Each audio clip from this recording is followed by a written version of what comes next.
The Prime Minister will use the NATO summit to start discussions with EU leaders about new arrangements.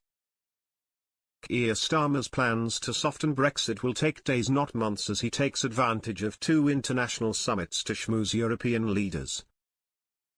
The Prime Minister revealed he will use the 75th anniversary gathering of NATO to tell European leaders he wants closer ties with Brussels. Next week, at a conference organised by Rishi Sunak, Sir Keir will hammer home his desire to unpick the exit deal. Sir Keir has taken the unusual step of taking his European Minister, Nick Thomas-Symonds, as well as Foreign Secretary David Lammy and Defence Secretary John Healey with him to Washington for the meeting of the Western Alliance. The PM told reporters travelling with him to the summit, "Look, this is straightforward.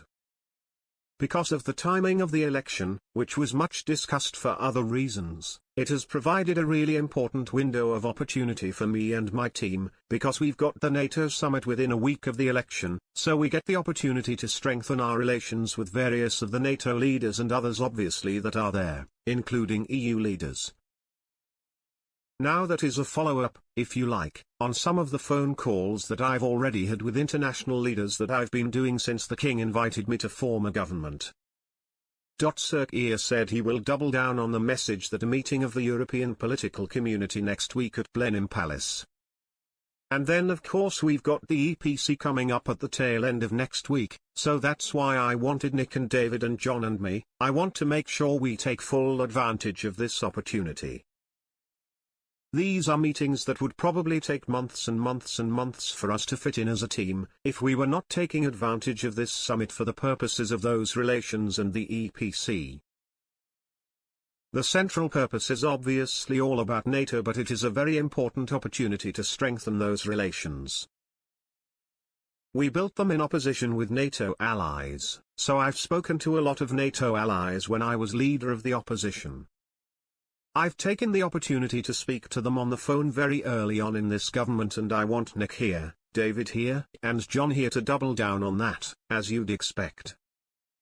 During the general election campaign, Rachel Reeves said she wanted to seek closer alignment with EU rules in the chemicals and veterinary sectors, better touring rights for UK artists, and greater mutual recognition of qualifications for financial services workers. The Shadow Chancellor said it was not an exclusive list, telling the Financial Times, "We would look to improve our trading relationship with Europe." Sir Keir said a defence and security pact with the EU is really important to us. "I do think there is scope for a significant improvement of our defence and security relationship with the EU," he added. "I think this is complementary with NATO. NATO is still the cornerstone of defence in Europe, and our approach on defence has always been NATO first.